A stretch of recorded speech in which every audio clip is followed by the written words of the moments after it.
Hello everyone, Bill Spada here, Eric Anderson. and we are here today to talk to you about PieSwap, Moonforce, and new chains. So as you all know, Ethereum is the next chain that we are going to deploy our awesome Swap 2.0 technology. Yes, it is. So we're pretty pumped. We're right there getting ready to do the allocations and snapshot and all the fun stuff. But why are we doing it, Eric? Yeah. Why? Why are we moving to ETH? Why are we moving to ETH? Or, for that matter, why do we want to move to all these other chains? That's right. So we just wanted to walk you through that a little bit, help you understand. But really, it all comes back to one major reason. Swap 2.0.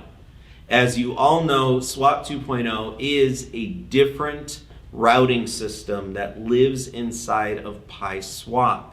It is something that brings healthy markets, no more artificial contract selling requirements, and it allows a project developer to actually be able to sustain its project or token project and have the market have accuracy. So that being said, Eric, tell us a little bit about why Ethereum first. Well, Ethereum, PancakeSwap was kind of a clone of Uniswap to begin with. Right. Again, it is mind-boggling that none of these swaps have adopted or changed over the last few years to doing the swap the way that we're doing. Right? With ETH, we go back to the beginning, really, of these decentralized finance swaps. And we're going to bring PieSwap 2.0 to the Ethereum blockchain, right where all the definance swaps started.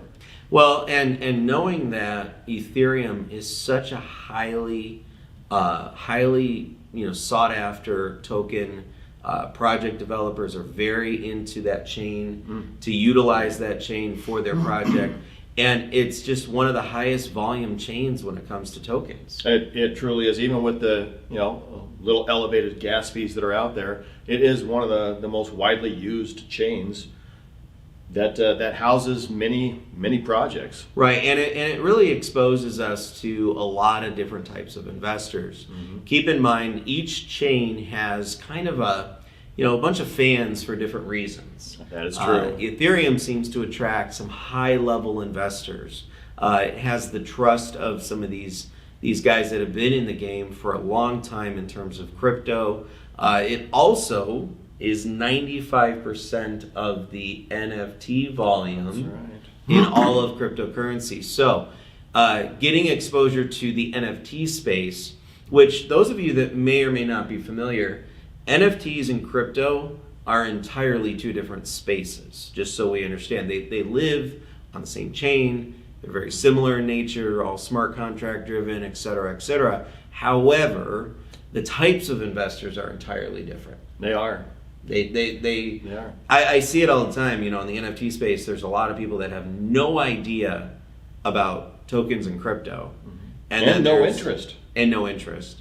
And then there's a lot of people that have tokens and crypto, but have no idea about NFTs. No. So getting involved on the Ethereum chain really is the largest exposure we could utilize from an awareness perspective, right? Right, and with our development of the up-and-coming play-to-earn games for NFTs. Ooh, you just brought up a great point, Eric. So think about it this way. There's so many of the play-to-earn games out there. On the Ethereum side, there's some big ones. There's Wolfgang, right? Right. Then you've got Creeps.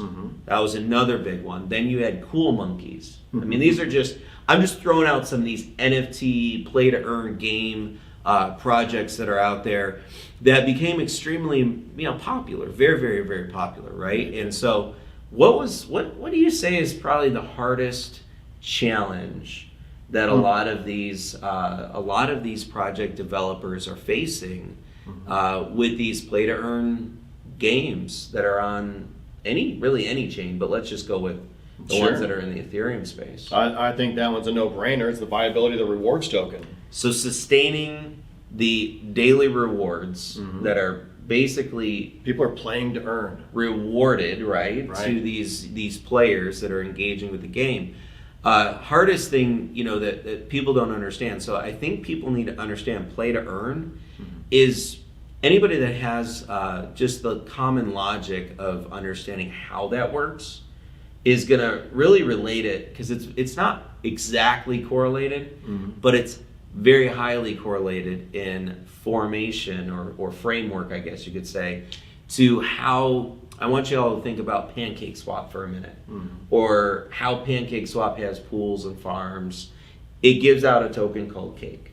So staking, play to earn, very similar, right? I mean, you're staking your asset inside a farm or a pool, and you're earning another asset, right? And so Cake, the way that that's been formulated essentially is there's a way that they buy back and burn, right? Massive buyback. But the reason it works so well is that with Cake, they use admin fees, right? They're not using, there is no Cake's contract is selling Cake on the market in order to be able to buy back and burn. There is no artificial things going on essentially within how Cake's market works. So fast forward to some of these Ethereum PDEs and some of these games, there right now, none of them are utilizing any sort of buyback and burn or what's called a weighted offset. And that's why Cake works. It is. Cake has been around for a very sustainable amount of time. It's seen some growth. It's kind of retracted a little bit. But we've never seen Cake do one of those just, over a year. It's just kind of trickling down.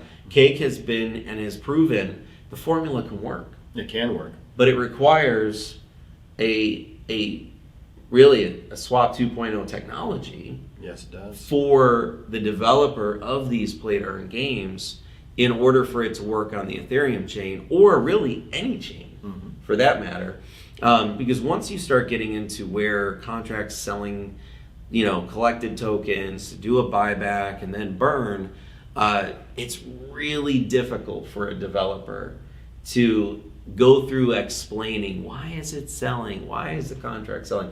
So this is the way that Swap 2.0 can impact the projects, or I guess on the Ethereum side can impact what's already there, is by offering the right groups, the right developers that are going to utilize the technology to help sustain and really put in a base into a play-to-earn game or a rewards token for a play-to-earn game. So that's a great point, because that is something that's something we're going to be doing. Yes, it is, and it's coming fast. It's coming faster than anybody thinks. So very excited to talk more about that. So look for another update on that. But guys, it's going to be a huge opportunity for the project. Our legacy holders are going to win big when it comes to just being on, I guess, call it on the journey. It is because they're coming along for the ride. Yes, they are. Right? So having the opportunity to be a part of this, from this early stage is exciting. The faster we get things out there, the faster we get listed on the CMCs and the CGs, and all of these things start to come together. Right? So, do you want to talk a little bit about those challenges really quick? Sure. With the listings on CMC and CG for Pye Swap, we have done everything that they've asked us to do. We have the APIs out, we have all the graphs done, and it's just a matter of time for them to actually list us. So we are waiting for that, and hopefully they'll list us pretty soon here. Yeah, and really in the meantime, obviously the biggest thing that we can all be doing is really just getting the word out. That's right. We can all work together. Okay, so CMC, great. CG, amen, I get it. Those are really just additional awareness channels, right? Those are just additional ways for us to continue to get the word out. But we don't necessarily have to wait for anybody except for ourselves. We can continue to work hard as a community, drive the word out into as many different places, many different angles, as many different avenues as possible, and show people what Swap 2.0 is all about. Bring the village home to the promised land, where we will show them how healthy markets can exist in crypto and how they can bring projects that have authenticity to the future. And what is the ultimate goal? On which? All of it. I mean, all of it, really. What's the Sure. ultimate goal here? Yeah, the ultimate goal is there's a lot of ultimate goals. There's a lot of goals along the journey. Mass adoption. That's right, mass adoption. Mass ease adoption. Of, ease of entry. Right, so think about it right now. There's so many people around the world, they got to get in a comfort zone. Mm-hmm. And right now it's too complicated. Swap 2.0 brings them essentially how a stock market trades. They're used to that. They've seen that their whole lives. They understand that from a financial perspective. It is going to bring something they're familiar with. And do that across all chains.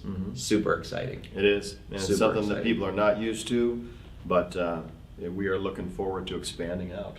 Awesome. Well, until next time, we hope you do well, and make sure you look for all the updates on any of our allocations, rollouts, etc. We'll be back shortly. Have a good one. Take care.